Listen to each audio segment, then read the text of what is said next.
is a quantity surveyor, a construction consultant, and he is a valuation and estate service provider.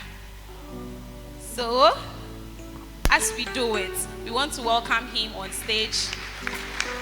We can do better, we can do better.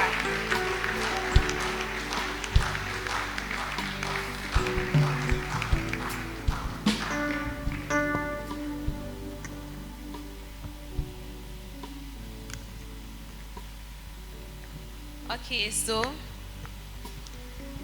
before we start, I want to give them the platform to introduce themselves a bit in the space of 1 minute, then we start.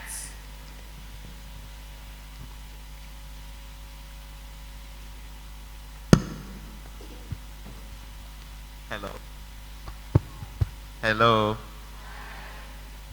Okay, so the name's already mentioned. My name is Bernard Dugan. Thank you. All right, and I'm Theresa Zobah. Thank you. Okay, Yaw Dabie. Okay, so we have a panelist on academics, and she is Miss Theresa Zobah. So she is going to handle all aspects on academics. And then our engineer will tackle career path. Finally, Mr. Yaw Dabie, who has already talked about entrepreneurship, will handle your questions. So we have started. So Miss Theresa Zobah, could you tell us about the defining moments in your academic journey that led to your success? All right, so thank you very much, and hello everybody once again. Okay, so defining moments. I think there are a lot, but I'll say the most impactful one, or the one that really made me identify where I wanted to head towards, was during my national service, which I believe is very critical because that is where most of us are headed from here.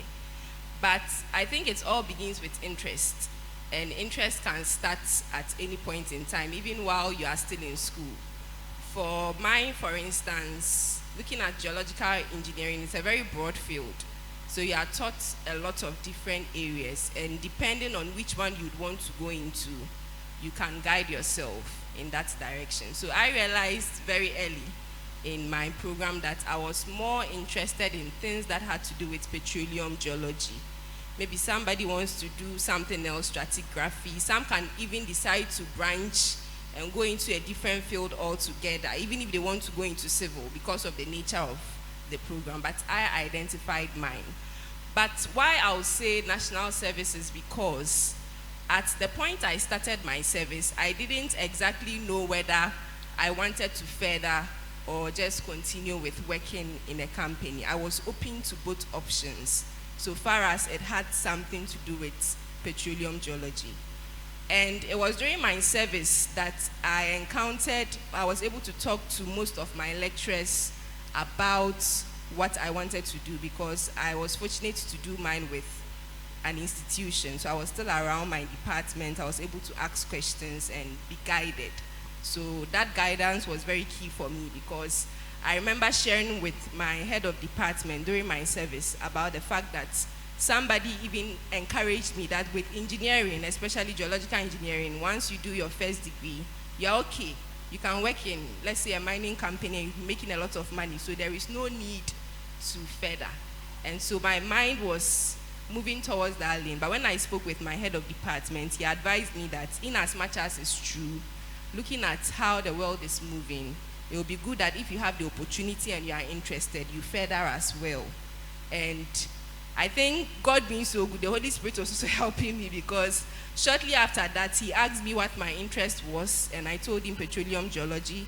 And before I knew it, there was an opportunity for further studies, and he recommended me because he knew I had that interest. So that has been the defining moment for me. Thank you. Thank you very much, Ms. Theresa. So Engineer Dugan, could you walk us through the key moments in your career journey that shaped where you are today? Okay, thank you. For me, right from infants, I had interest in management. Anything that has to do with management, whether it has to do with managing resources or managing people, anything that has to do with management, I was just interested in it.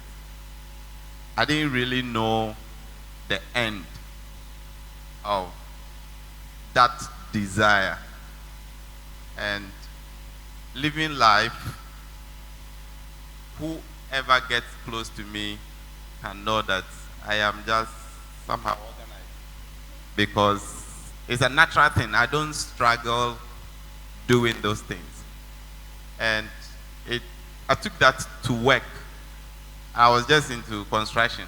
Masonry, those days you just carry mortar, you carry blocks, you lay blocks. They were just simple things that I was doing. I didn't know that at some point I would. But along the line, now I had to go to school from secondary school and I had to do construction just because of the desire. I had to just study construction. I didn't ask question why construction, but just following the desire to do the construction. From after SS, now you have to do part 1, part 2. These days we don't do them. Part 2, part 3, you go to poly. It was just following the desire. And in trying to follow the desire, now at some point I had to decide which area in the construction industry I want to major in. Because during school time, I came to realize that the industry that I found myself in, apart from the desire and the interest, is broad. I can't just be roaming about as if I have nowhere to go. So I had to now decide on one. And based on the same interest, I know naturally that I am just interested in calculating anything. So I decided to major in calculation, which is the cost aspect.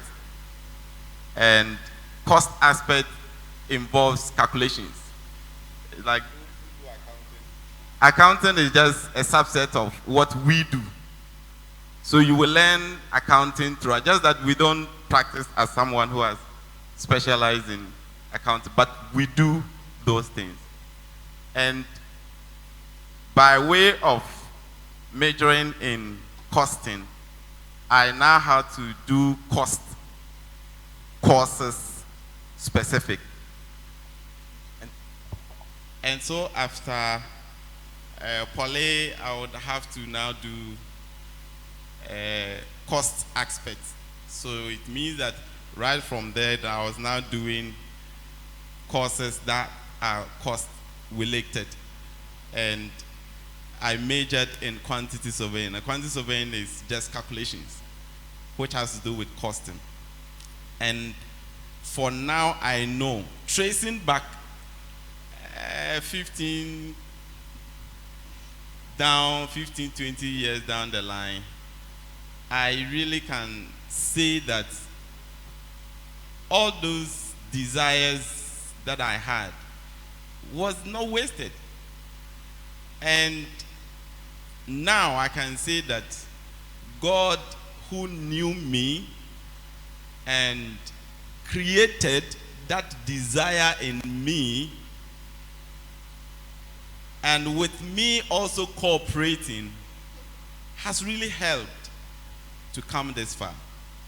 Because if I did not also cooperate in making sure that I'm in line, it would have been a different thing altogether. I know a lot of people would have opportunity to be mentored and all that. Yes, at some point, I had a boss, a senior person I was working with, Now we are partners.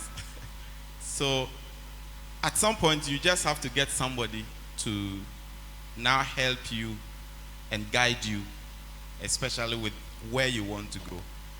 Just to end it, maybe before we would close, and maybe after that, you can now think about 10 years from now. Look at yourself. 10, 15 years from now, where would you want to be? How do you want to see yourself? Brother, forgive me for saying this. I know this public. I know that about 15 years ago, I told myself that after 15 years, this is how I want to see myself. I never told anybody. The brothers that I'm worshiping with, Brother was there, other brothers. I never told anybody. I wrote in my diary, and it's still in my diary anytime I see it. I told myself, I wrote the things I want to see myself 15 years down the line. I wrote, in terms of management, I want to be among whichever company I want to work with. I want to see I want to be part of the management board, number one. Number two, professionally, I want to be this. And I wrote down 5 key things. And to be honest, 15 years, it is beyond that. And I would want you to just challenge yourself. For me, those are moments that has helped me. And if you can challenge yourself, because 15 years, you will not see the result you want to see now. Maybe national service, if you are thinking of 15 years, you will not get the money you want to see now. Of course, there will be some struggles in between. 15 years, you will not get the things you are supposed to get now. But if you can be committed and go through the nail, as Isaiah 43 will say, when you go through the water, God says, I will be with you.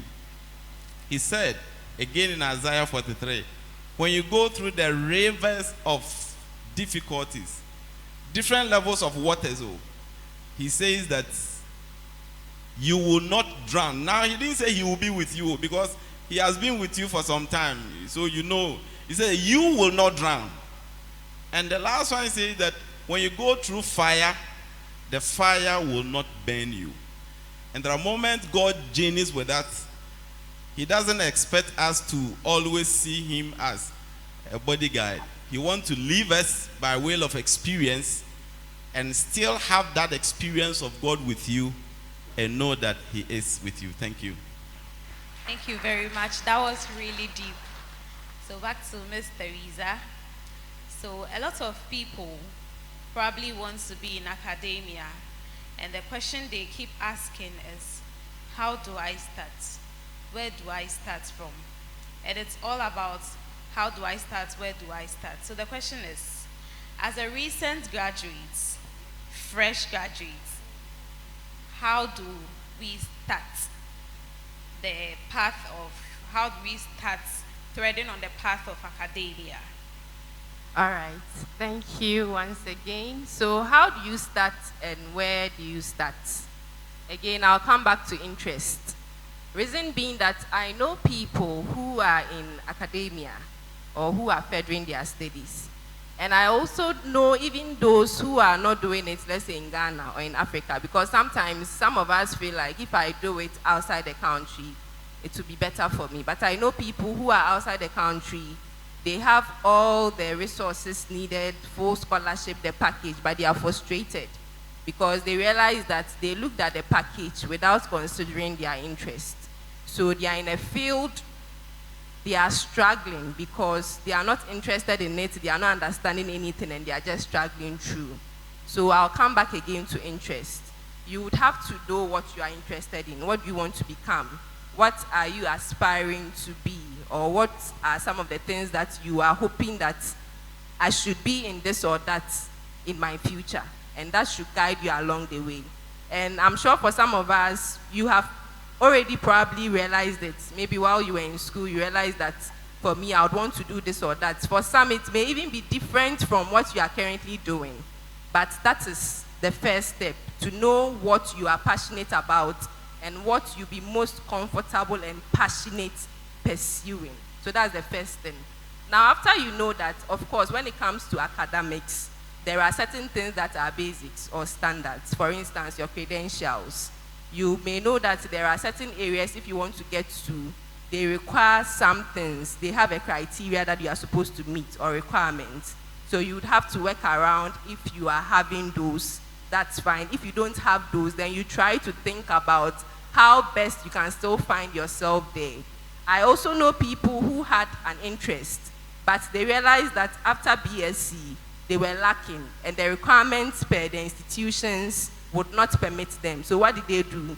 They realized that I can actually go and do something else, and when I'm done, I can come and do a top-up in that area, and they went through that path. So even if you don't have the credential, all hope is not lost. Of course, yesterday we learned about faith and all of that. You can apply that angle, and also do your own normal checks, or come back to the human level and try to take actions to also see how best you can still find yourself wherever you want to be. So that's the other thing I'll talk about. Thirdly, especially if you want to further, it is very, very important to have a good network or connections, especially with people who are either there or can push you there. And what do I mean by this? Again, because maybe I'm so familiar with the academic space and department, I have seen cases where people can come back to the department or lecturers. You just need a recommendation, or just put in a word for me to get something I'm really looking forward to, and the lecturer can decide not to. Why? Because you were either of bad behavior, or the person does not really know you, and most of the recommendations to you yourself, when they give it to you, you can tell that this one, they just want to help me, but it is not me. So why I'm saying that is, you have to get to that level of making yourself available for your lecturers to know you. Sometimes it's not even about maybe in Shushuenim. Recently, I heard an English term for that is exhibitionist, or is it exhibitionist? Because you would like to exhibit yourself. Not necessarily that, but you want to be of best behavior. Because I, for one, I didn't think I was known to my lecturers until I started doing my national service, and I realized that they really pay attention no matter how many you are in class. And they can tell even if you are not talking or being very reactive in class, whether you are a good person or not, even aside your academic performance. So that's the other thing. Because at one point or another, you may need a lecturer or your department to endorse something for you or push you in something, and then you would have to make sure that you get back there. I currently have a friend who needs a recommendation, but her only concern is, I don't think any of my lecturers know me. I'm not familiar with any of them. I don't know how to go and now tell them that I even need a recommendation letter. But I think now, I don't know for other places or departments, but some of the departments are such that so far as you have completed and you are a student, when you are requesting, they are supposed to give you a recommendation. Of course, if you go and meet somebody who would still insist on certain things, then you may struggle a bit. But I think now it's a bit easier to get there. So that's the second thing I would say. Thirdly, get yourself prepared if you really know you want to do higher studies. And when I say preparations, it's not just about maybe your knowledge, but certain documents or things you may need. For instance, your CV. Whether you are even going to academia or not, you have to prepare it. But of course, if you want to go there academically, there are certain things that you have to write your CV in a particular way, as opposed to if you are going to the industry. Because for instance, academics, they are interested in maybe the number of papers I've written and all of that, your area of interest and everything. But with other places, maybe they really want to know where you've worked before and all those things. So you try to fine-tune it that way. So aside your CV, because I, for instance, the example I gave of my NSS and the way the opportunity came, it was something you just had to grab in that instant. You needed to have everything ready. It's not now that you are going to say that, okay, I now have to work on this or that. And you may realize that by the time you go and come, especially if it's something that a lot of people are competing for, another person is picked and you are left out. Aside CV, statement of purpose, all those things. Sometimes you don't even know where you are going yet, but you just write many and just keep them somewhere. As and when you need it, you are just sending it out and applying as much as you want to. Again, passports is another thing because especially for those who would want to go outside the country, definitely, you know you need a passport to travel. I also know a lot of people, even in ITI settings, who will get the opportunity and because of passports and all the stress and the up and down, realize that at the end of the day, we are praying for passports and visas to be approved when you could have just prepared, even without even knowing that you are going out. It's not going to kill anybody if you decide that now I'm going to start working on a passport, because you don't know when time and chance will happen to us all. So yes, you would have to work out that as well. So I think those are the few things I would say. There may be a lot, but it's all just around preparing yourself, getting the things you need, not just in terms of the knowledge, but what will also help you if an opportunity comes. And it can even be monetary preparations, because you know that even if I apply, some places you have to pay for your form and you have to pay in dollars. So maybe you are starting to save up towards that goal as well. So just prepare yourself with all the things that you need, because there is this saying that luck is when preparation meets opportunity. So an opportunity may come, but you are not prepared and it will just slip by. So just prepare yourself. That's the little I'll say. Thank you. Thank you very much. This is very exhaustive. So, Engineer Dugan, Okay. a lot of, I think he knows the question, so. Okay, so I was going to ask that a lot of graduates keep asking, in fact, you ask a graduate where he or she wants to be, and they are like, I don't really know. They don't know their career. So, as somebody who has told a right lane in terms of career, how would you advise us to start right in terms of career, so that at the end of the day, we are not wasting time, energy, and resources, but we are starting right? Okay, thank you. If at this point you don't know what you want to do, you don't know what you want to become, well, it's not too late anyway. 4 years in school, 3 years in school, it's difficult to come to terms with that you don't know where you are going. It's difficult to come to terms with. What I would share is that once you have interest in something you want to develop, you already have interest in something you want to develop, you would now have to follow it through. I have a lot of friends who have gone through school, and currently as we speak, the programs they did in school is not what they are using it in terms of work. So the 4 years studies, courses and program they went to do, someone will just assume that it's a waste of time. Let's say that we are on a clean sheet. Let's say whatever program you've gone to study, that is what you want to do. Now ask yourself, yourself, what do you want to be in the future? What is your desire? What do you naturally like doing? So once you identify that, the second thing I would say is that I think you have to get someone to guide you. We are not so much good in finding mentors.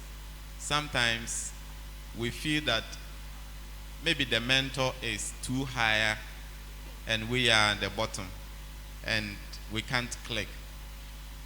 Sometimes it's difficult to identify areas to go and find help. We need to open our eyes and mind and also ask questions.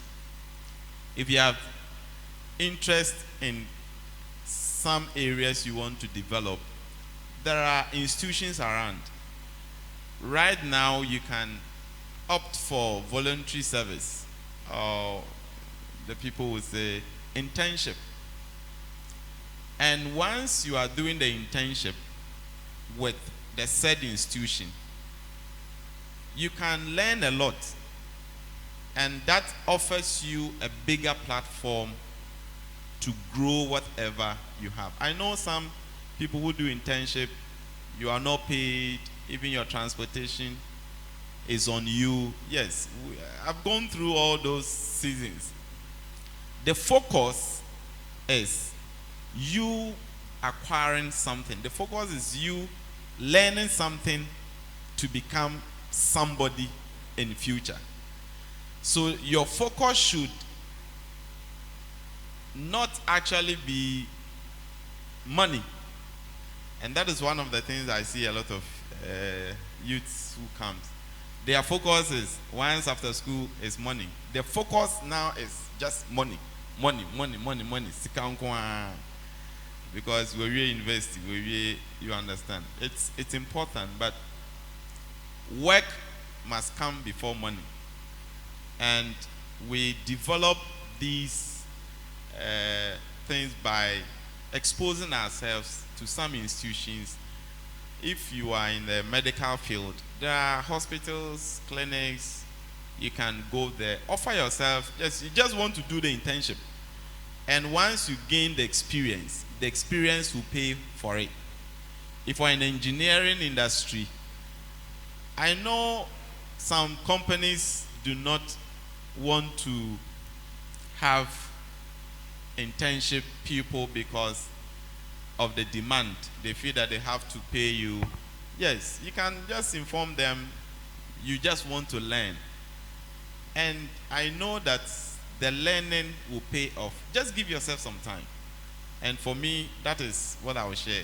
Get some people to help you. If you don't know what to do at this stage, get somebody to help you identify that. And once you identify that, get either an institution or a company, attach yourself with, and learn. And I know that with that learning, it will lead us on. We all have phones. And last time I met some university students using higher iPhones than some other people. Please, let's make use of the phones we really have. And I know that building knowledge will help us a lot. I wouldn't want to talk about the end product of the knowledge you'll get.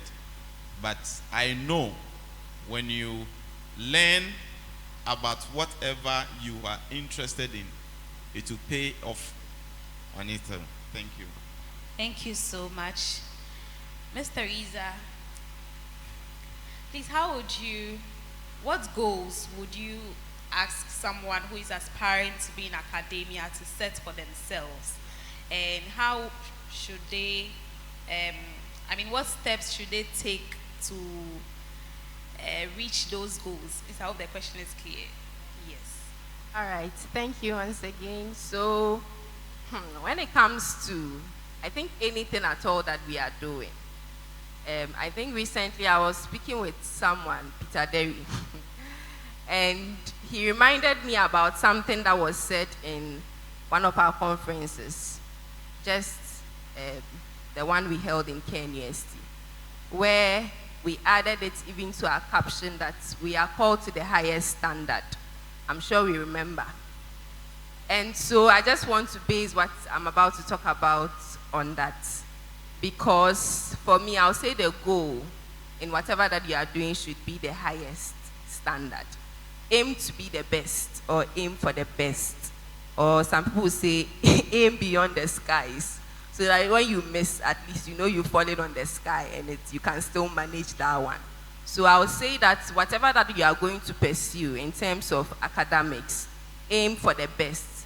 What I simply mean is aim for excellence. Another thing you can call it is competence or mastery.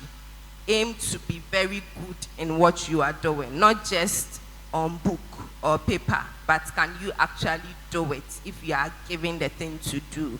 So So I think for me, that's what I'll say is the goal.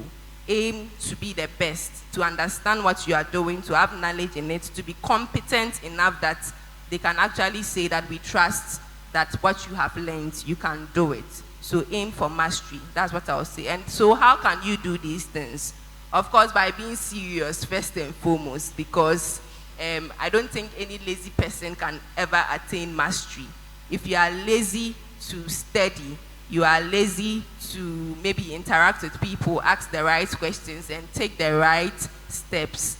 Action, I think it was part of one of the keys Mr. Edu gave us yesterday. You have to be able to put in the work that is necessary to attain that competence or mastery that you are looking for. So that's the first thing I'll say, be serious about it. The second thing too I'll say is that no matter how difficult it may appear, because it's not easy to attain mastery or to be competent in something, but no matter how difficult, don't give up and keep practicing or keep pushing. I think I want to use practicing because definitely if you are a student or it's academia we're talking about, you know, whatever that you are doing, you want to, if it's maths, you want to make sure you solve as many examples as possible. So just try your best to put into practice everything that you are being taught. I have been that way before as a student. Sometimes you get to a point you are just interested in passing and moving on. Mastery is not about mastery. You just want to make maybe the C and go your way. But it will get to a time, especially if you are pursuing something that is your interest, you realize that there is that passion to not just know, but actually know it well enough to be able to confidently tell yourself that this is something I like and it's something I can really do as well. So that's the other thing I was saying. And then finally, I think one of the ways you can also achieve or attain this excellence or mastery is linked to what he just shared about getting mentorship. In other words, let me say, don't be afraid to accept your weaknesses or the fact that you don't know something, your ignorance. Let me use that term since we are in academia now. Don't be afraid to go and say, in fact, I don't know this one, or I didn't do well in this area, and I would want to be better. And by so doing, get the right people to coach you or to mentor you, to help you understand how best you can do it well. So yes, it should be mastery, and you can achieve mastery in a number of ways, but I think these just bracket the whole thing as to what you can do to make sure that you are competent in every or any field of academia that you find yourself. Thank you. Thank you very much. Okay, so Engineer Dugan, you rightly said that when pursuing a career, the main focus should not just be on money. Now, can you tell us what then should be the main focus in everyone's career path, especially as a starter? Okay, thank you. When you mentioned not thinking about money, I realized people were, happy. That, hey, how can I have a career without money? But the first thing is, when it comes to the goals, I don't want to set the goals for any of us. That is what I think, that whatever you want to become, that should be your goal. Whatever you want to become. If you want to become a reverend sister, I don't think you would be going to boys' school to, well, I don't know, what are you going to do there? So whatever you set your mind on to become, just know that that is what you want to become. So if you want to become a doctor and you come to the construction industry, a medical doctor, you understand, you only teach you engineering things and it may not help you. The goal is become who you want to be. And who do you want to become? It is in your hands. It is within you. It is you who can decide that within this time frame, this is what I want to become. And once you state and write down that particular goal down, and you work towards it, it's going to be a positive thing for you. So for me, the first thing is that the goal should be that you want to become who you want to be. The second thing is that as part of you becoming who you want to become, that person with a difference. That person or that doctor, that professional, that professor, that whatever you want to become, with a difference. Not just common, like ordinary, but you want to set that with a difference. I know that a lot of people, once they go to a nursing school, you know, it's somehow automatic. From nursing school, when you're able to pass small, just push yourself small, you pass your exams, the government posts you, and then they will give you a hospital or clinic, and then you are there, and you feel okay. If that's what you want to become, that's fine. If you want to become a nurse with that level, that's okay. There are people who do 2-year certificate in nursing, and sometimes when you see those 2 years, it is as if they're in charge, you know. But but whoever you want to become, the last thing I want to say is that once you set that goal, the goal is to become what you want to become. And the question is, who do you want to become? Just ask yourself, who do you want to become in future? Who? The answer, you can give it to yourself. Who do you want to become? And who do you want to become? The answer should be that goal you want to set for yourself. And once you set that goal, every year, you should be able to write it in your diary as to whether there is that progression towards that goal you set for yourself in becoming who you said you want to become. Once you set that goal, that should be the basic thing to think about. You don't think about anything else. I mentioned money, and I will still say it. I know what I'm talking about. I will still say it. Once money comes to your mind from start, you devoid yourselves from sometimes people sharing with you deep experiences, because they know that your whole motive is just about money, and you are not there to learn. You are not there to become who you want to be. Get to where you want to be, and the money will flow by itself. I know what I'm talking about. You can ask any professional among you. You can ask any doctor here. Once you become a doctor, even doctor, we have doctors with difference. Even doctors. It's not just about finishing school and they will give you that white gown and they will write doctor on your name. Even once there are postgraduate doctors, yes.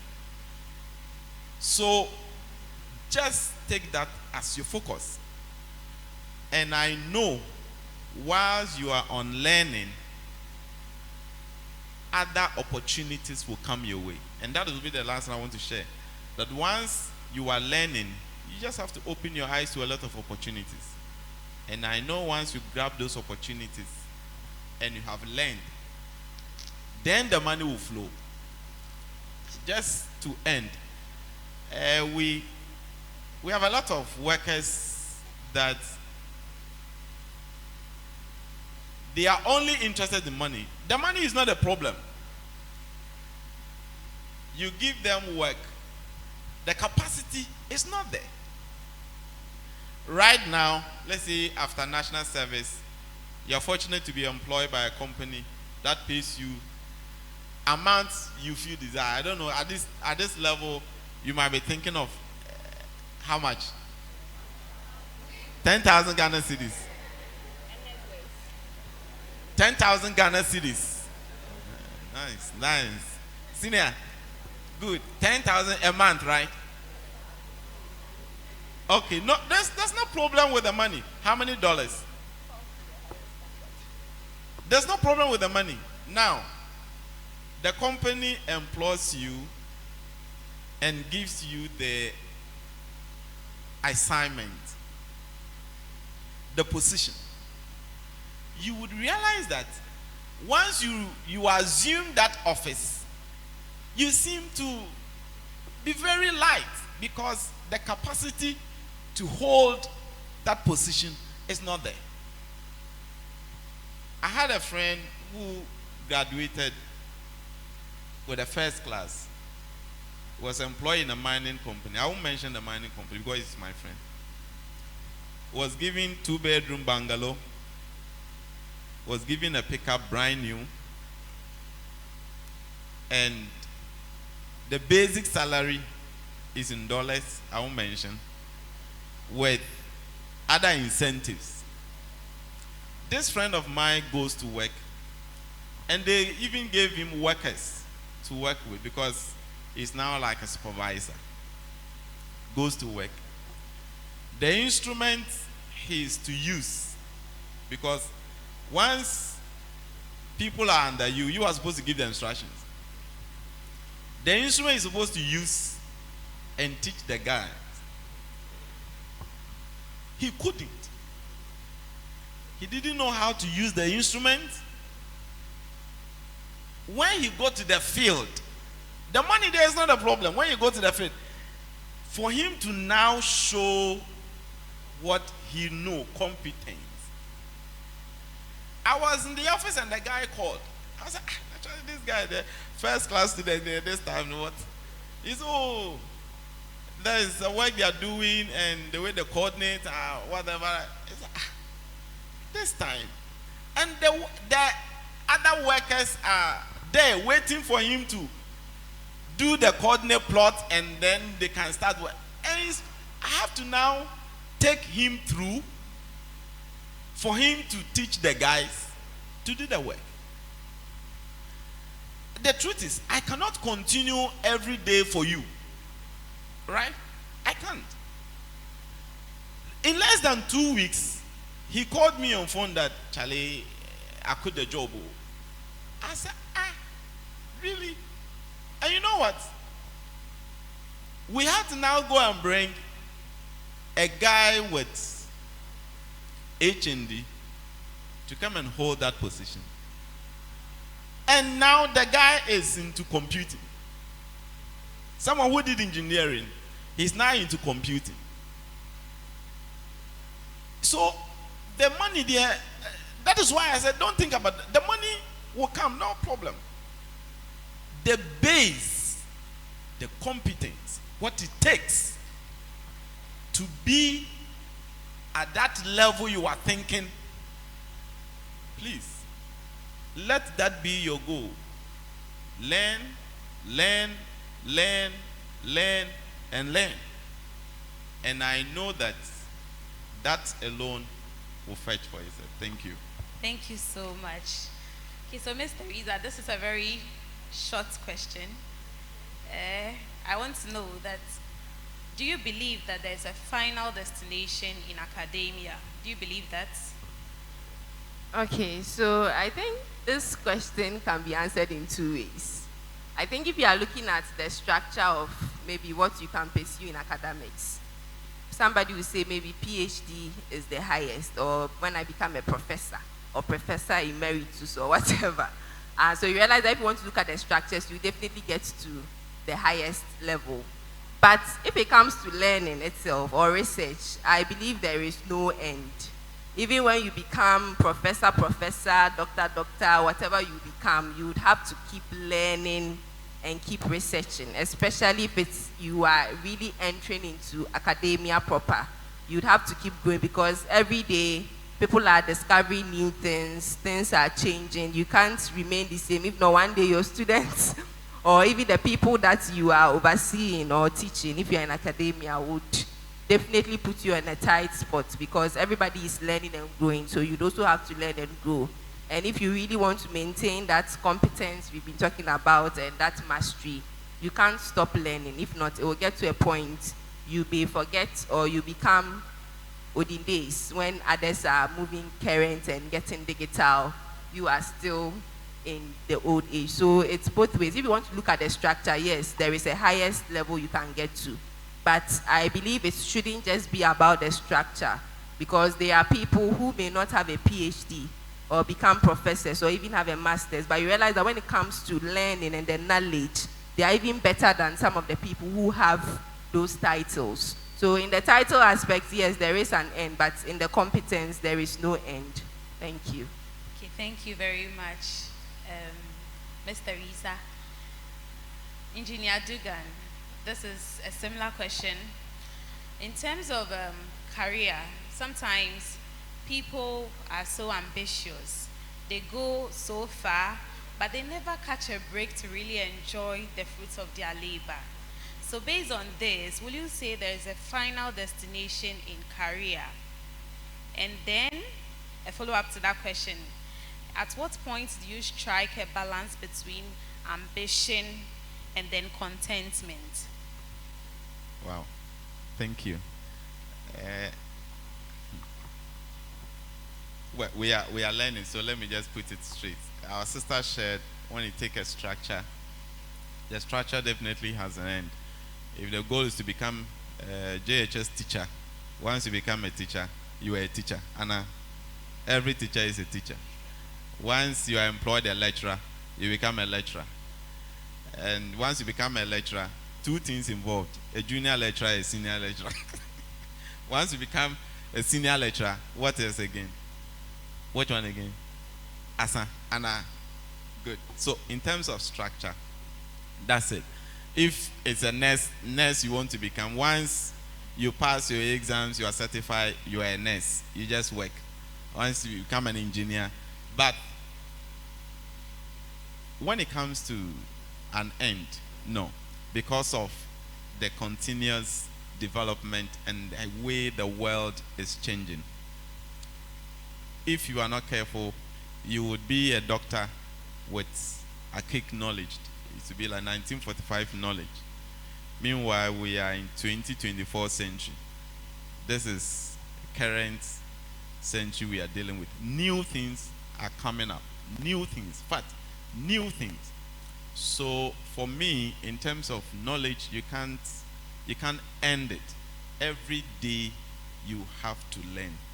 Now, this alone should challenge us to gradually and always become better individuals. Once you become an engineer, that's not the end. There are other credentials you may want to add to what you have. That alone offers you a bigger challenge. That alone is just a bigger challenge. Unless you want to settle on that level. But if your mind is on growing to become a more better person, then for me that should be your focus. One, your ambition should help you become more person and more better person. That should be you. When it comes to contentment, contentment for me, I wouldn't want us to go in that tangent because it will not help us. Now let's take it like this. You finish as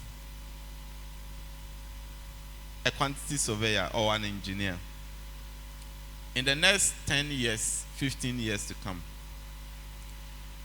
consider the number of graduates that will come out from school who are equally going to be engineers. The position you are holding, think about it. Now add 15 years to your age as we speak now. Assuming you are 20, 30 years, add 15 years to your age. If you are not careful, you would realize that other new brands will come in the system. You may not be that relevant. So for most professional bodies, what we do is we call CPDs. Every month, there is a topic that will get a resource person to, take us through. It's like a seminar. Sometimes you have to pay. just to stay relevant. Currently, instead of surveyor's stamp that we use, we have attached codes to it and has expiring date.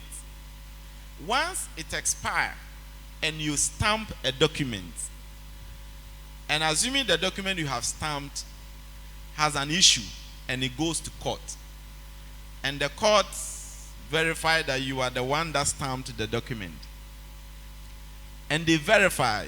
So when I stamp the document right now, you can take a picture of it, scan whether my license is valid or not. That is the angle we are going.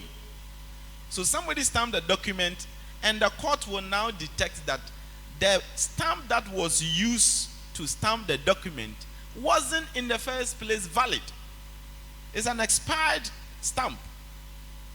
So you see, so the way the world is going is such that your certificate alone is not enough. It's woefully not enough. So, people of God, it's not that we are leaving it for those in the world to now do and become as take all the position. No. You and I have to fight our way through. And Bible will say that work out your own salvation with fear and trembling, with all seriousness. So this world, because it is changing, that is how now the professional bodies are going. So every month there is a CPD we have to go through for the professionals to stay valid. So please, whatever you want to become, after you have become that, you need to stay valid. You can't say that you had your master's 10 years ago. It's not valid. Now master's is becoming like SHS. Before you know, very soon they will say free university. And once it becomes free university, you will see. Before you know, free doctorate. Before you know, free a time will come.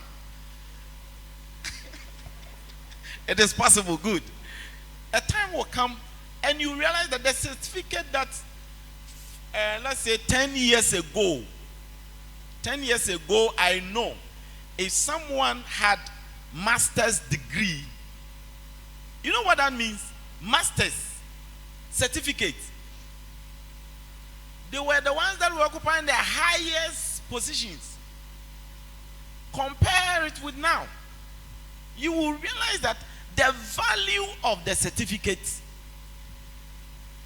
I know people who hold masters and we pay them 1,500, 2,000 cedi because not the certificate. It is what they are bringing on board. It is not just the certificate. There's no value in the certificate actually. What makes the certificate valuable is you, the person, what you have in this coconut, and you are bringing on table. That makes the certificate valuable. Without that, it is vague. And I know there are people with master's degree that we pay them, certain brackets. So please, let's stay relevant and let's learn whatever you know now. I can tell you that there are several smart ways of achieving the very thing that you've learned. Those of you who were drawing with pencils, there were other inventions that came. People use AutoCAD. Now there's a Revit. There are other softwares.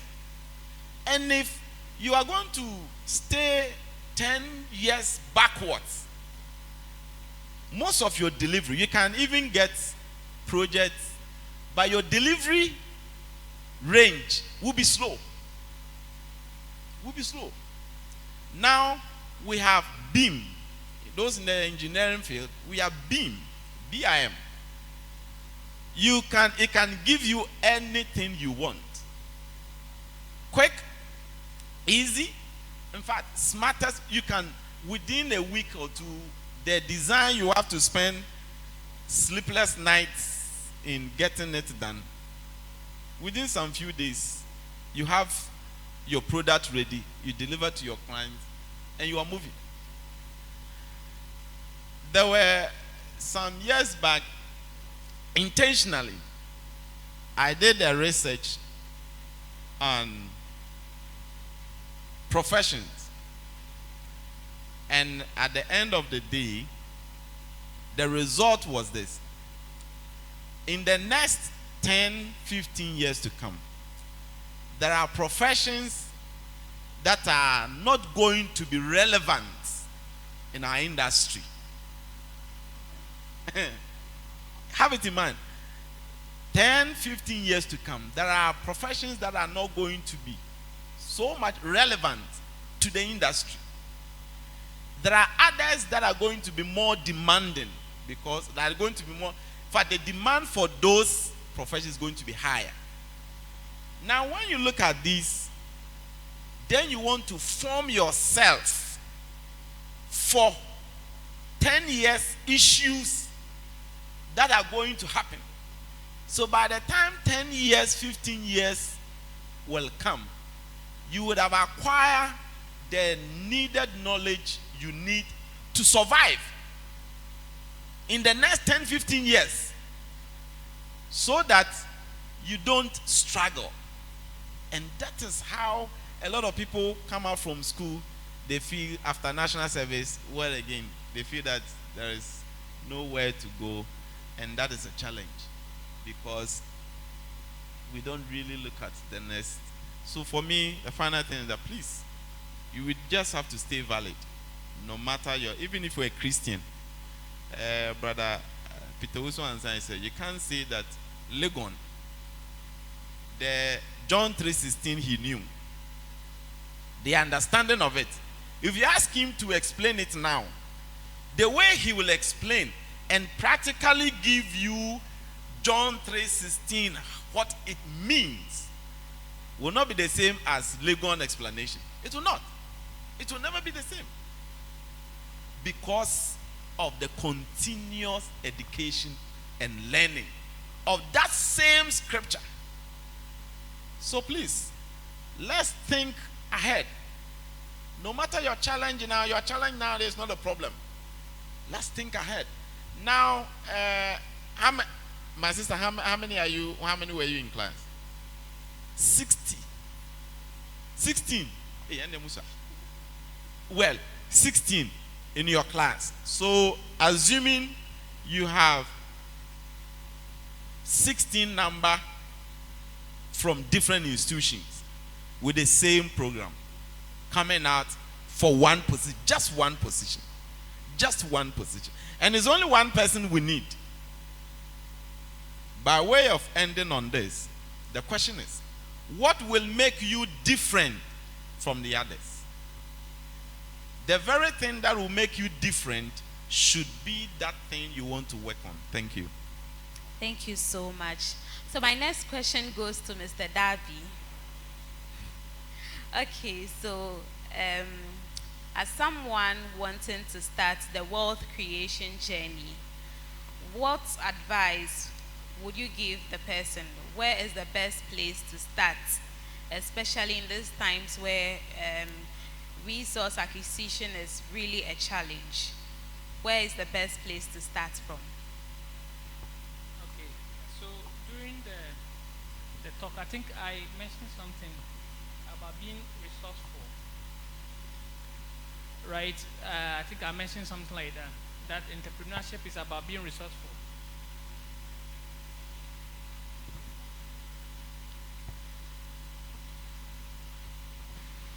So you need to be resourceful.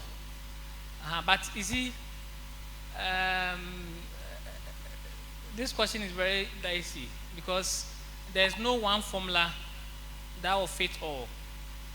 People can start in different directions and it works.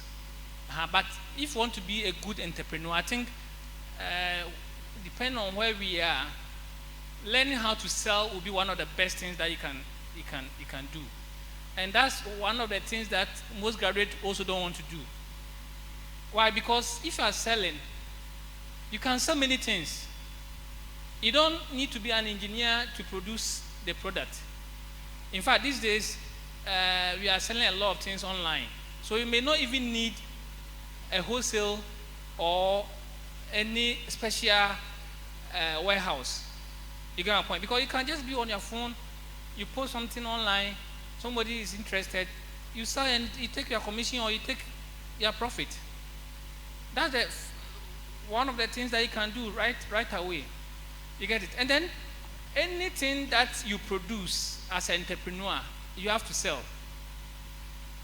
You get my point? Because if you keep it to yourself, then, I mean, what is it? You have to exchange a product or a service for what? Money. And if you cannot do that, then where are you going? You see, you just have a title as an entrepreneur, but nothing will be happening. So I think that with the dispensation that we are in, you have to be smart enough and then learn some of these soft skills. I think that entrepreneurship is about sales to me, because with sales you can start anywhere. Right now, if I have a product or a service here and you can sell it, it doesn't matter. I mean, whether you know how to use the product or you know how to produce the product or what have you. You can start selling something. And there are many products that we are selling now.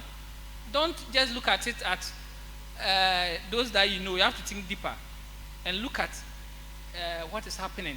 People can sell a lot of things. I mean, cars, what have you.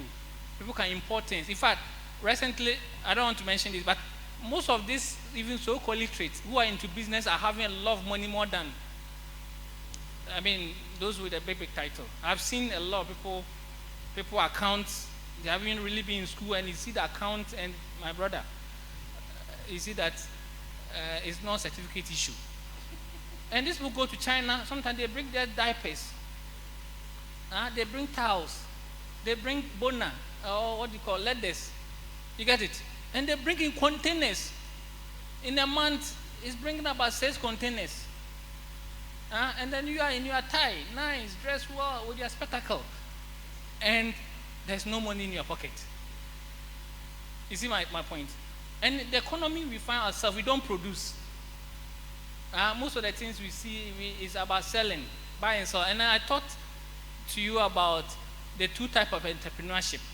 The SMEs and then the innovation driven. The innovation driven is that one you need more knowledge. You can't easily start like that.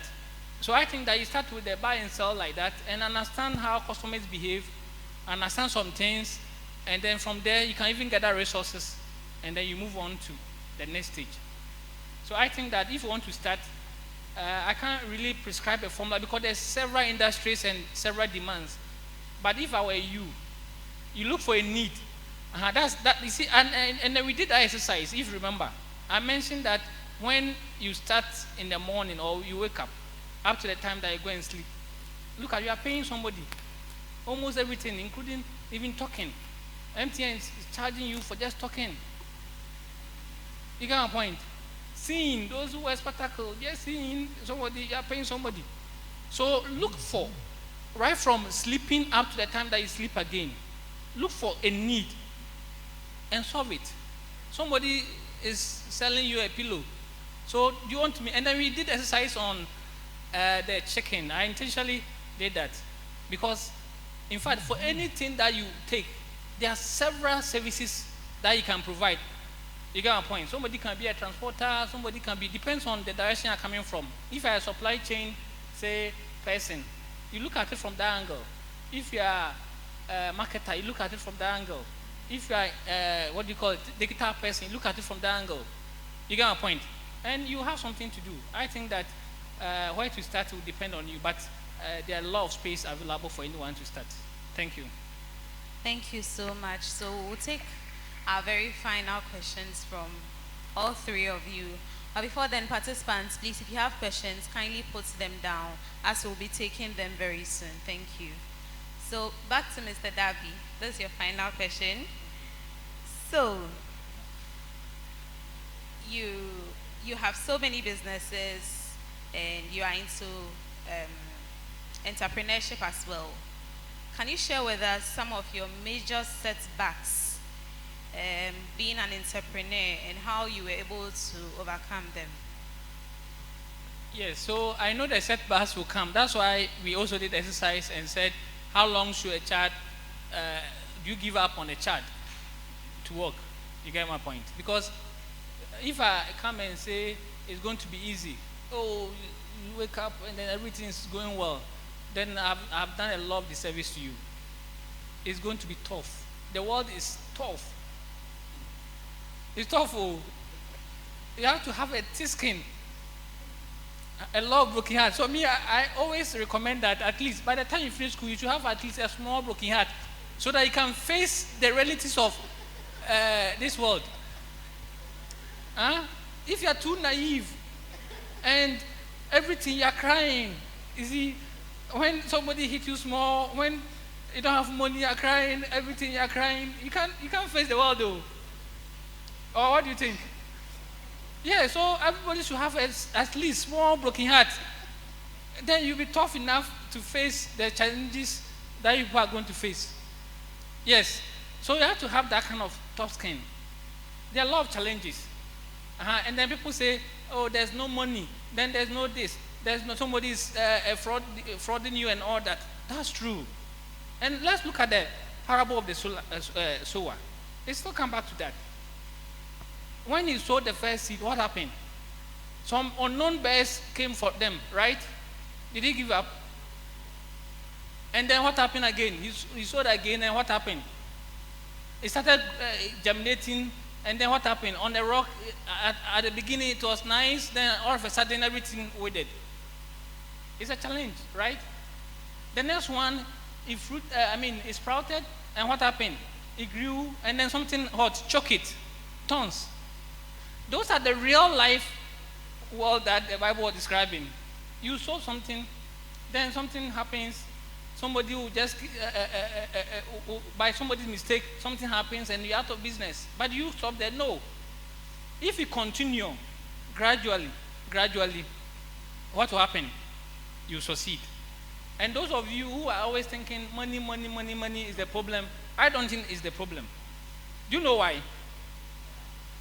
When I was in JSS, I remember when I entered JSS for the first time, we started doing change of subject. When I saw the title of the maths topic, change of subject, I've been doing arithmetics, 1 plus 1, 1 plus 2, then all of a sudden you said we are doing change of subject.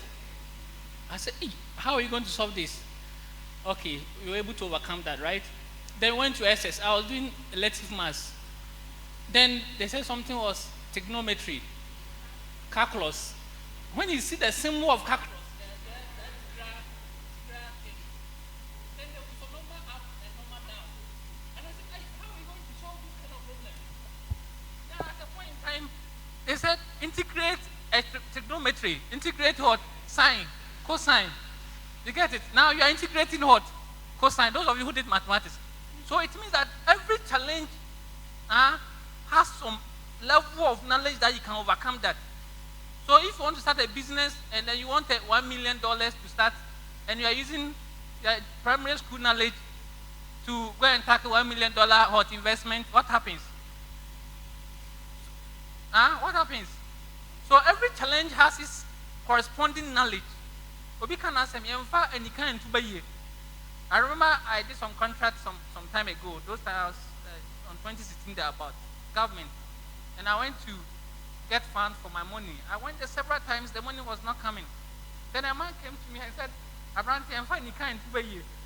What does it mean? It means that you can't use the ordinary knowledge to what?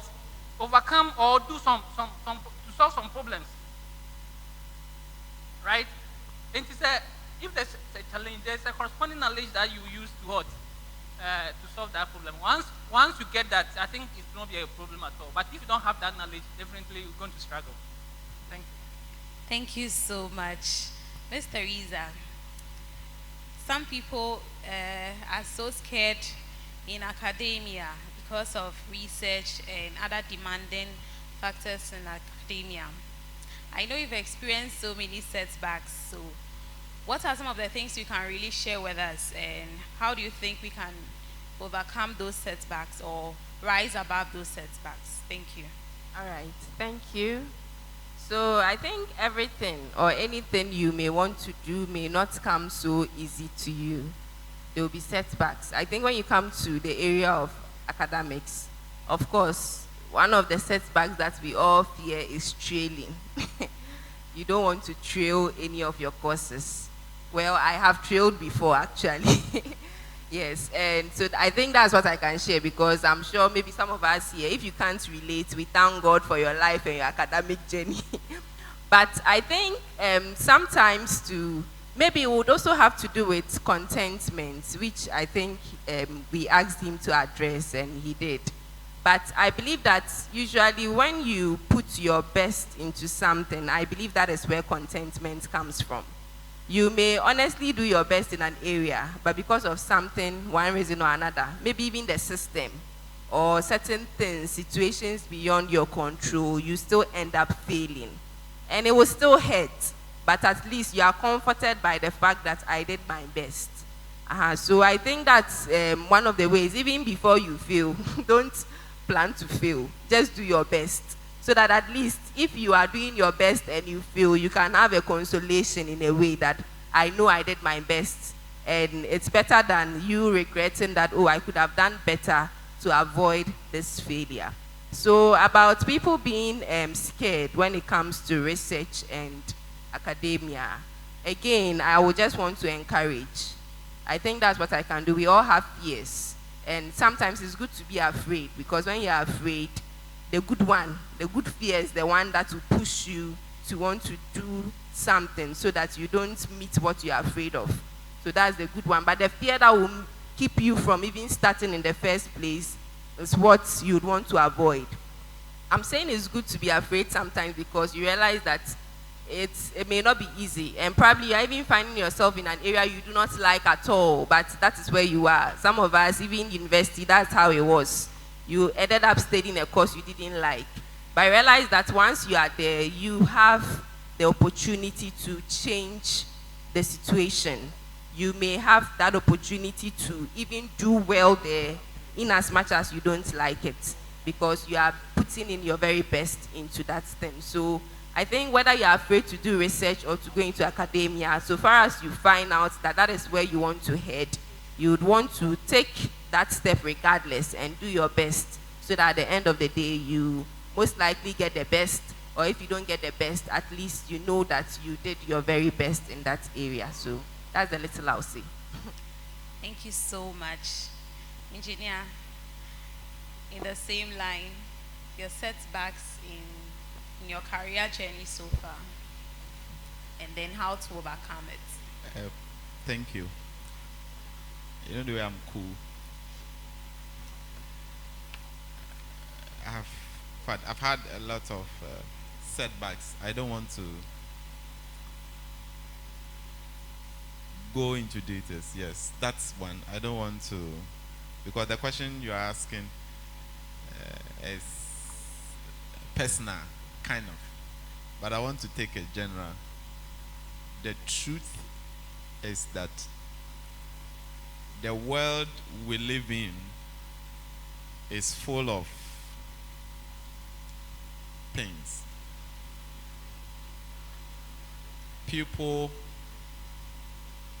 may want to take advantage of you because of your innocence.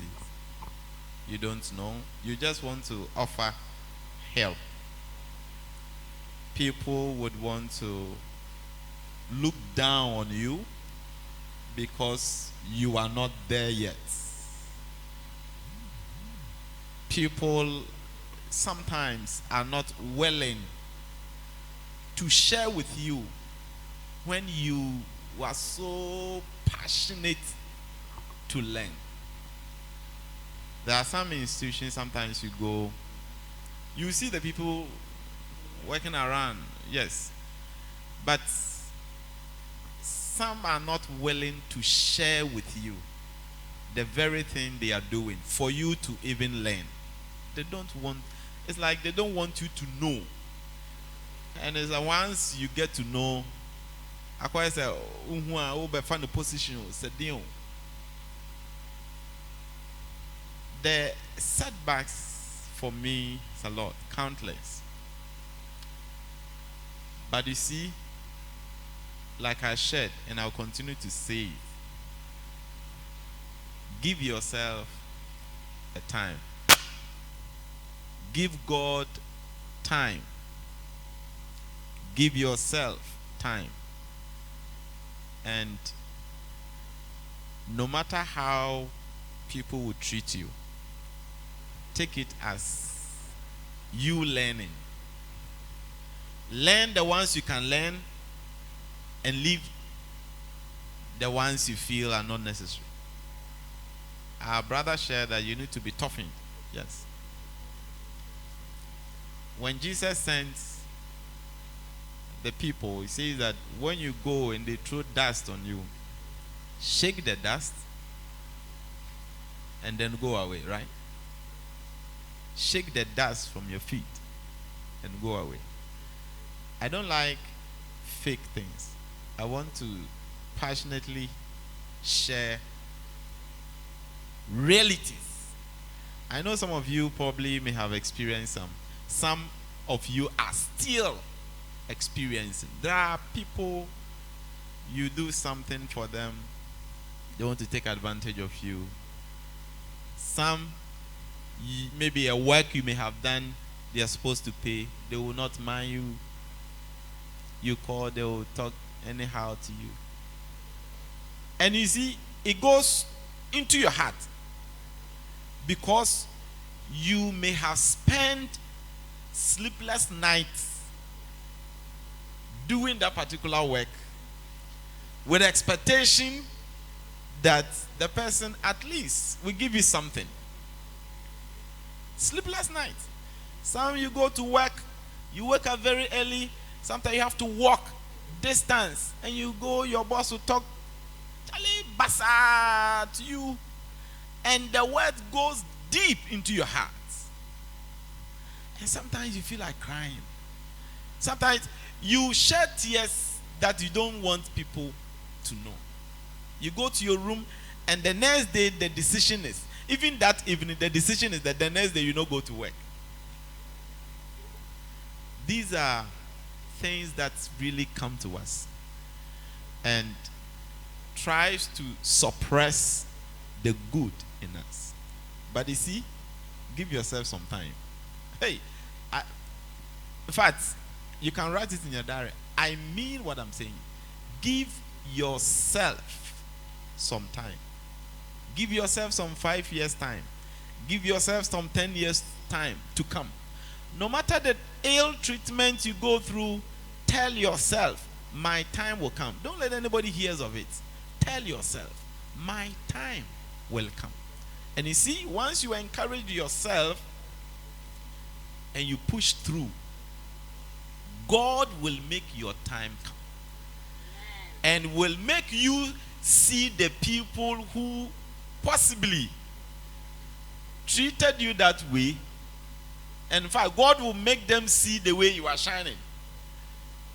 And once they see, you see, now they begin to draw closer to your light. The challenges are enormous. I don't want to talk about, but this is like a personal question you are trying to ask me. The truth is that the challenges are a lot. We need to come to terms with it. But we should not let the challenges overcome who you want to be. If Jesus had allowed the difficulties with regards to the kings he would receive in his bag, he would not have agreed to die for us. No matter the challenge, please know that your time will come. And you know what? If you are 26 years, add 15 years to your age, how old will you be by then? 26 plus 15 will be what? 41. 41. Hey, there's a one worry crime. And you see 41 at age 41. So even as you sit here, no matter the challenges you go through, just look at age 41, you at age 41, me at that age, do you think you will still be going through this? No. Give God time and give yourself a time. No matter what you go through, always when you wake up in the morning, tell yourself, "Mebre ebeso, my time will come." No matter the challenges, tell yourself, "Me, Kwabra Ben, my time will come." Your time will come. And once you do that, it toughens you to want to still press on and move forward. The last thing I want to share, if you have a challenge, share with a brother, share with a sister.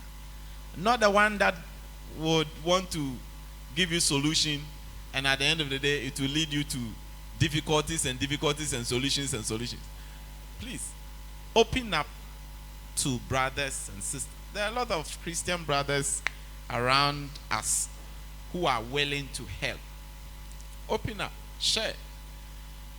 Sometimes you may know something that me, I don't know. Once you open up, you know this. I may not be the person to give you that platform. Possibly I am affiliated to somebody. And you see, God works in such a way that all of us are intertwined. We are interconnected. This sister knows someone I don't know. I know a lot of people this sister do not know. And once she shares with me something she's probably thinking of doing, maybe I know this sister who is so much good and can help this sister. Because this sister is, she doesn't have any connection to this sister. But by virtue of my relationship with her, easily I just pull her to her. Because if she's supposed to get to this sister, the process and the protocol she will go through, and yet 1 year. But because of my relationship with this woman, easily it can be connected. And that's how it works. So please, share. If you need something, share. There was last time somebody was selling some sheets, and I knew a friend who was also in need. They are into hotels, and so they do mass pitches. And I said, oh, I knew a friend who also needs this much. Easily connected. So please, let's get connected. There are people who can help you. Thank you.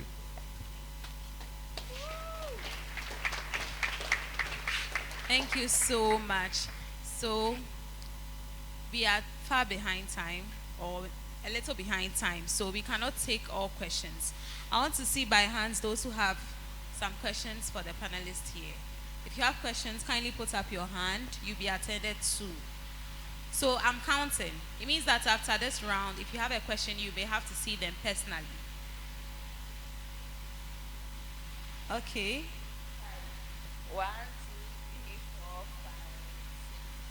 5. Oh, okay, there's a question up there. Okay, so you can start. Okay. My question goes like this. I have this friend who is a natural science graduate. So I advised her to take the computing courses serious. So she did.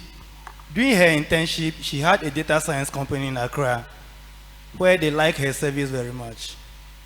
After the service, she was given a year contract. Her confusion now is they don't take people for service, but she wants to do a service, national service.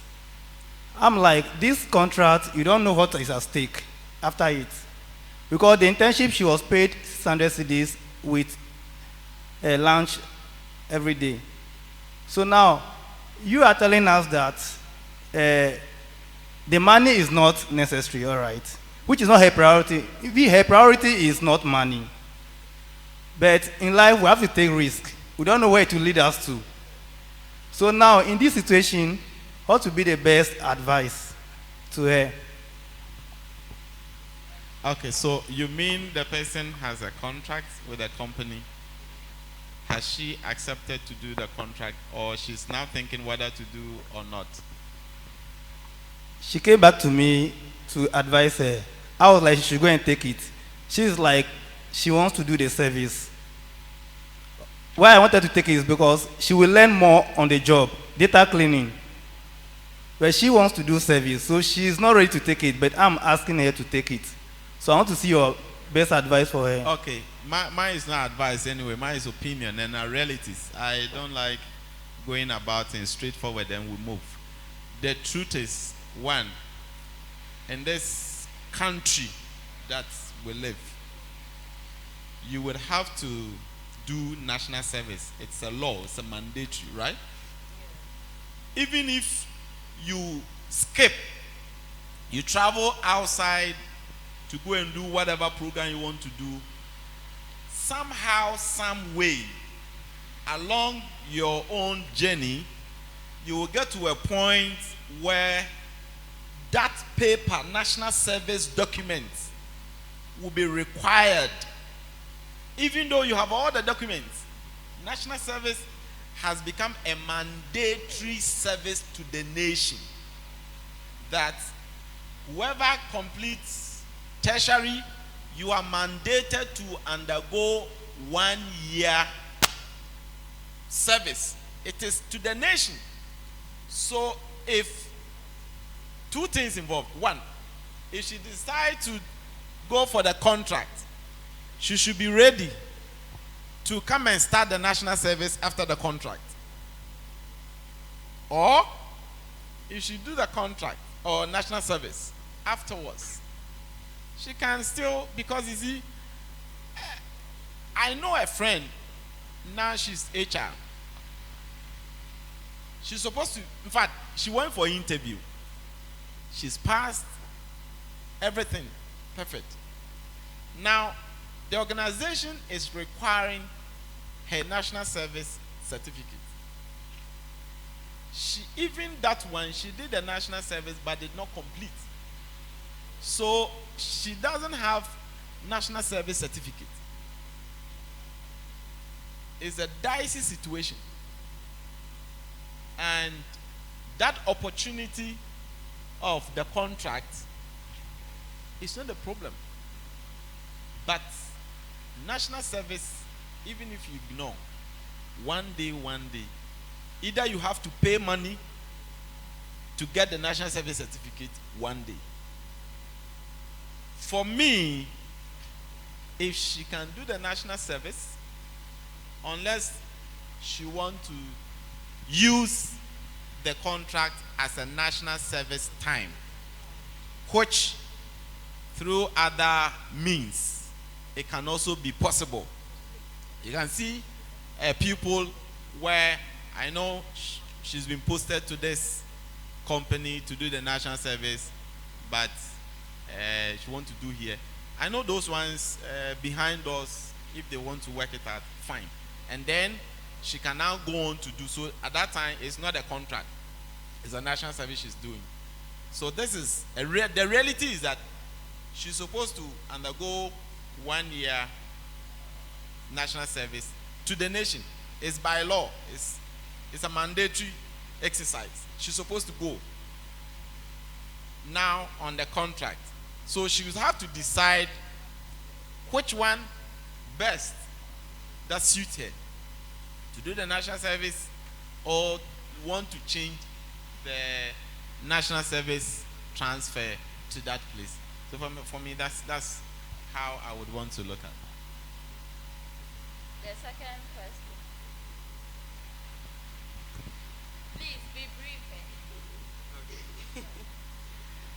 All right, so my question is, say I have identified something that I am interested in and I want to do for life, but then this thing I want to do, let's say it does not pay much. It can't help me even, let's say if I have to bear transportation, maybe it will not help me even in the transportation for the month, talk less of other utilities. Now, would you advise me to look for other work or other things that will give me source of money, and then I would now focus. I will now be able to, let's say, do the things that brings me fulfillment, right? So this is my question. Would you advise me to have more than one work or one thing to do, even though I have identified one that brings me purpose? Okay, so let me use this arrow. Let's say you are drowning in a swimming pool. You say you are interested in swimming, or you look for oxygen first. Are you getting my question? You like swimming. Now you get yourself in a situation where you are almost drowning. Do you look for oxygen to survive, or you want to continue the swimming because you enjoy swimming?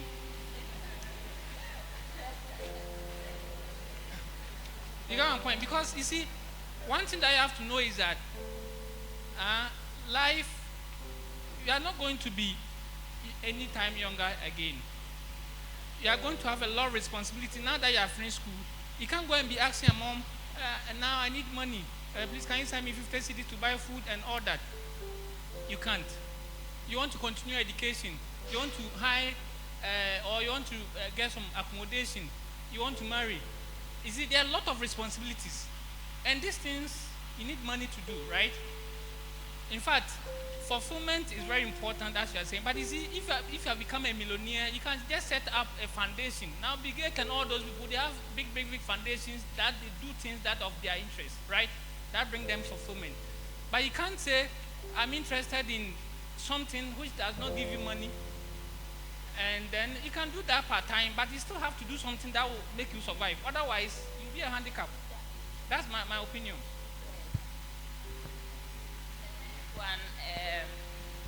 So then we are done with this set. Then we move to that. All right, thank you. My question is, as a career person that want to venture into entrepreneurship, how do you balance these two so as to still stay relevant in both areas? Okay. So, you see, I think that this is my personal opinion. One of the reasons why Africans, we are not able to become entrepreneurs is because of how to survive. So if somebody is working, how to quit the job and still survive, because most of the time when you start a business, it may take some time. Sometimes 2, 3 years before you can make profit. How do you survive? So you have to have a comprehensive plan for survival. Because when you look at Bill Gates and all those people, sometimes they have families that are supporting them, or they have some funds, they are able to get what you call investment from people that can at least pay them while they are still, trying whatever they are trying to try. You get my point? But it's not like that here. So as a career person, if you want to transition into become an entrepreneur, then it's 2 things. You can still be doing your career thing during the day and be working on your entrepreneurship at night. That's one. I knew that one day I'm going to quit my job. So what did I do? I made sure that the monies that I'm getting, I used some to farm a very big coconut farm, which I know I can get money for every month. So at that point, when the coconut farm is in, and it can provide me, it can replace my salary at any point in time, right? Once it start coming, it can replace my income, because that one, every month, it will fetch me something. So then, that need of survival will not be a pressing need for me. Then you can have your peace of mind, and then pursue your your interest. If you don't have that plan, or you don't have any plan that will make you survive, your rent will be due, you have to pay water bill, you have to, in fact, you will not enjoy the entrepreneurship. You will not. You can't enjoy it.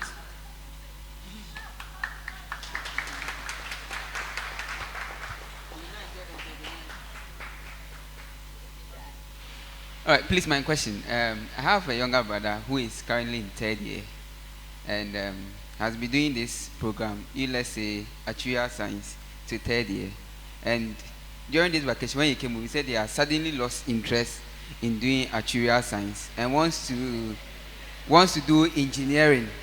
Please, I want to find out from you, what's your advice? Should he complete the actuarial science, or he should apply for an engineering program? Yeah. That's what I want to know. Okay. Let me use that. So I remember when we were in Legon, I had a friend. When I was in Legon, I had a friend. In fact, all of us went for this medical suicide thing. So after level 100, we didn't get it. And we were very disappointed. So after 200, one of my friends who didn't get the medical school was so disappointed and downside that at level 300, he wanted to quit. And I said, hey, what do you mean by that? You have gotten to level 300, quitting for what? And the grade started coming down, but that was not a problem. I think that was the best advice I gave to the guy. Because can you imagine, you have gotten to 300, now come to start all over again for what? When he finished, he managed to finish, and he started teaching. Now every day he thanks me and says, Mike, you have helped me. Because if I had quit and to start all over again, nobody would have supported me. My family is not that rich. Of course, if you are coming from a rich family, that's okay. But I think that now a degree is not really, I mean, how many of us, I did biochemistry, but look at where I am. Now into insurance and all that. So it doesn't really matter. First degree is a general thing that you can transition to almost any. In fact, these days people are using even their business background to do medicine outside. So it doesn't matter if you did actuarial science. And then the interest is where? Engineering. So after school, you still can continue to do some program. I mean, in fact, there are some courses, engineering courses that you can take. And then when you apply for engineering program outside, they'll just pick you and then you continue. I think that's my boss can ask you. This is just a short one. When you listen to the narrative, I was asking myself, what was his motivation? Is it because of the courses that he's now been introduced to? Which is the law, whatever that he's doing now, he's fed up because it's challenging him.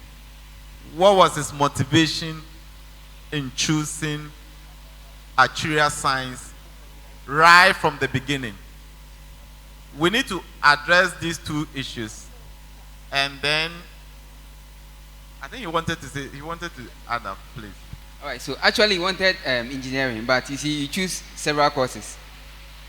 So he didn't get the engineering, but had actuarial science. He didn't want to stay home, and he said, "Okay, you let me do." You never know. And they said actuarial science has good prospects and all that. So more or less, he settled for that and thought he would grow interest whilst going through the program. So for about 3 years. Yeah. I think maybe after here we can talk more on that because it's... Please, the next question, there was a hand here. Did you raise your hand? Okay. You raised your hand. Yeah. All right. Thank you very much. Please, my name is Francis. I'm a building technology student. So please, I want to throw this question to my boys. Please, based on your experience in the building industry or the construction industry, so someone who is aiming to enter into the construction firm, what are some of the dooms and the don'ts that you can recommend to the person? Thank you. The do's? Yes, or maybe, yeah. Do's and don'ts.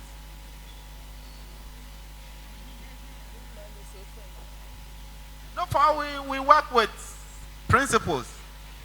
Principles, laws. We are building codes. Everything we do is backed by principles and laws.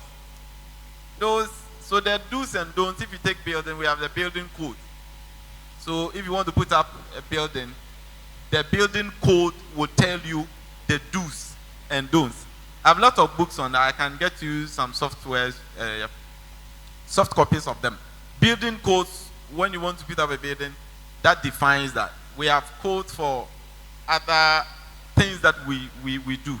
So it's not just individual feel, how you feel it. No, it's a law. You have to obey the law. And once you disobey the law, there are consequences. You go to prison. If you are not careful, you have to now be going to arbitration. So even litigations with regards to land issues. So for engineering, it's strictly by law. It's governed by laws and rules and regulations. And those are things that we need to learn and know. There are standards. can't design a building and this one is skewed this way. No, the standards are there. So maybe we can talk about it more. I hope you are around. Okay, thanks. So I have one question here. It happens to be a 3-in-1 question. Okay, so the first one is, how can I set someone to guide me? And where can I get one to mentor me? The second question is, who can or who should I tell my business to? The final question is, when is the right time to tell my friends about my business ideas? So maybe we can. Okay. Business. Okay, maybe. So let me start. So the first question I didn't get it, but I think the two. So you see, I talked about two things. When I started the presentation, I talked about two types of businesses.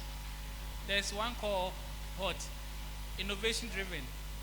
That one needs a lot of cooperation because you alone cannot do it, right? You may need lawyers, you may need even bankers and all that. The truth is that for innovation driven businesses, even if I tell you right now, it's not really about the idea per se, but the implementation is very difficult. How many of you don't know an idea that will work in Ghana here? How many of you don't know an idea that will work in Ghana? But how many of you have acted on it? You get it? But if it's the SMEs, and then maybe there's no drugstore or pharmacy shop at a particular point that you think that if it's there. I remember some time ago when I used to pass through this, what do you call that? One of the stretches.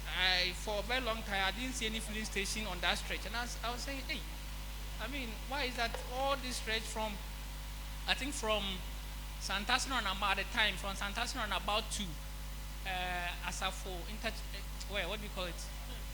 Asqua. At the time, there was no any filling station on that stretch from Santasino and about. And I was saying that, oh, this long stretch, nobody is really building filling station. So that was an idea. But have you realized that all of a sudden there are 2 filling stations on the stretch? So at that point, if you had that idea and then you discover people, somebody will take the lead and then implement that. But what do you call it? It's not easy. It's not easy like that. But of course, some of the ideas are also sharpened as you discuss with people. You get it? If the idea is just to yourself and you like it, if somebody doesn't question it, it may not face the reality test. To you, it may be very nice, but to a lot of people, that will not even be nice idea. You get it? So you have to know who you are discussing, and then you have to know who you are not discussing with, right? But that one will depend on you. Your instinct should tell you the kind of person they have to discuss with. Of course, it's a dicey something, so I cannot give you a formula for that. But I would say you have to be careful who you discuss your idea with, and then you have to also know who you share with. Because if you don't share, you also don't get insight into the idea. And if you just share freely, then your idea also is taken away. You get my point? So know who you share with. So what I would say is that finally, you should share as much as people that will help the idea. And then it ends there. If not, the person you are sharing doesn't have anything to do with the idea, why do you share? You get my point? And sometimes you may even have to do market research and all that. As you do, you are sharing the idea one way or the other. At least people will get a hint of it. But you have to know how to put quotes in it. You get my point? And then you take it from there. Okay, thank you. So the other questions. Who? No, he's tackled that. And then that.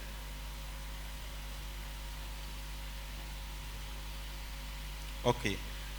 How can I cite someone to guide me? And then someone. When can I get someone to mentor? The truth is that whatever you want to become in life, someone has been in that position before. So let's know that there are countless number of people who are already practicing what you intend to practice. Unless you want to invent human beings. Even that, I know people are gradually inventing. Because people have started doing robots, so very soon they will come. But if you know that within your own circle, none of the individuals within your circle knows someone you yourself want to discuss it with, please move away from your circle. Assuming you want to become a lawyer, and among your friends, you are all age mates. Let's say you are all classmates, you all did science or whatever. None of you is a lawyer. It's better you move away from your peers. Ask someone who knows a lawyer that you can discuss your intention or your thoughts with. I think that should be the best way. Once you do that, then you know you can now possibly share with the person for the person to guide you. Where? In fact, the whole world is the place where within the church, people, the where has to do with location. And you are in church. Church is a location. Here we have a lot of professionals. ITI circles, trust me, we have almost all the you can think of any of them. We have all of them. So the fact that you do not know someone does not mean that it is not there. It is. Just make a move and ask someone. The person will get you someone in that position to help you. Please open up. Thank you. Thank you very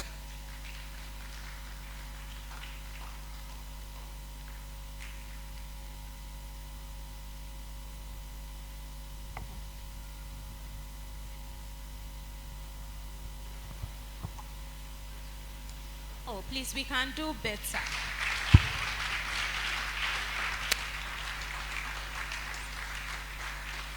Thank you very much for your audience. Before they take their seats, I want us to stretch forth our hands and then say a word of prayer into their lives.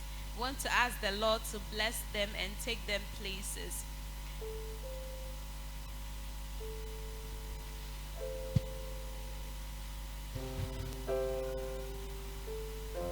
In Jesus' name we've prayed. Amen. So I'll now hand